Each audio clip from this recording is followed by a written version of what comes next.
In a new article at the UK site eFinancialCareers, several bankers explain that they have legitimate reasons for needing more than 1 million British pounds, or the equivalent of $1.6 million per year in pay.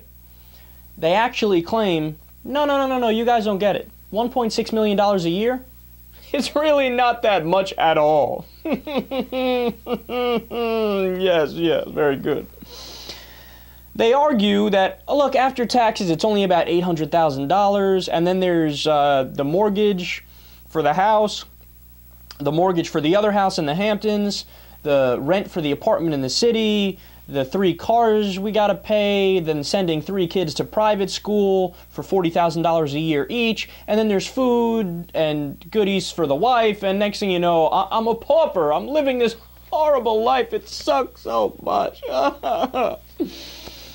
All right, so let me try to help these guys out a little bit, because they actually wrote this. It's amazing that, like, it's one thing if you're in your little niche circle of other jerk-off banksters, and you're like, yes, I do think that I'm worth perhaps maybe 8 million or 10 million, but not this measly 1.6 million.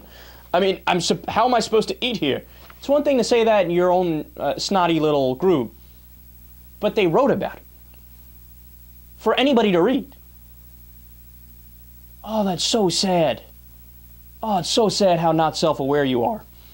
But, all right, so it's called money management. Let me try to educate these guys real fast. Apparently, they have all that money, but they didn't learn basic things in school. So money management means what? You move to a, nice area, and you send your kids to public school. Oh, I know, crazy. Because you don't want them to, as the article said, rub elbows with the paupers.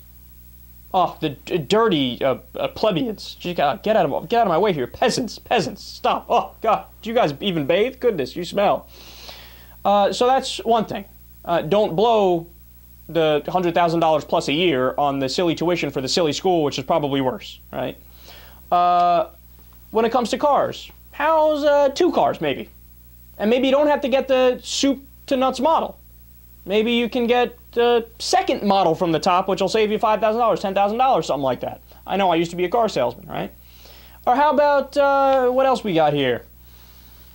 Instead of buying a $3 million house or $10 million house or whatever it might be, I grew up in a very nice house in an upper middle class neighborhood. It was a townhouse, and it was a very nice house, and I don't know, they probably bought it for, at the time, $400,000, $300,000. And it appreciated over time, but, maybe don't look at $1 million house. Look at a really nice house that's less than $1 million. Next thing you know, with a little bit of a nip here and tuck here, and no, I'm not talking about your wife's plastic surgeon, you can have extra couple $100,000, couple extra $1 million in the bank. Fuck, you can retire at the age of 42. What are you, crazy? As long as you manage your money right. I don't know, how about you do this crazy thing called using coupons at the supermarket? Oh, I know, it's the horror to have to look through a magazine and cut things. So, look, man, my heart does not bleed for you. And by the way, I've even heard this argument from people I know, which is even more depressing. They say, oh, you don't get it in our county, Kyle. It's the county that we live in. It's expensive, and however many $100,000 isn't really enough. Well, look, let me give you guys a reality check real quick. The 2012 median income of U.S. households was $45,018 per year, right? $45,008, that's the median number. Now, to get into the top 5%, you need about $186,000 a year. That's the top 5% of income earners. $1.6 million puts you solidly in the top 1%. 1% of income earners. Okay, you don't understand. Mathematically speaking, you're just incorrect about your feeling of, oh my God, I don't do well financially. This isn't enough money. It's not enough money. That's just flat out wrong. You're making more than 99% of people. I'm supposed to feel bad for you, more so than I'm supposed to feel bad for the person making $70,000 or $27,000 or $32,000. Now, piss off, man. It's the same problem we go back to all the time. Republicans, I'm sorry, but they have this problem more so than Democrats do. They don't know how to be more objective and walk a mile in the other person's shoes, right? They don't know how to say, let me keep things in perspective and realize that even if subjectively I feel like I'm not making all that much money, I am making more than 99% of the people in the country.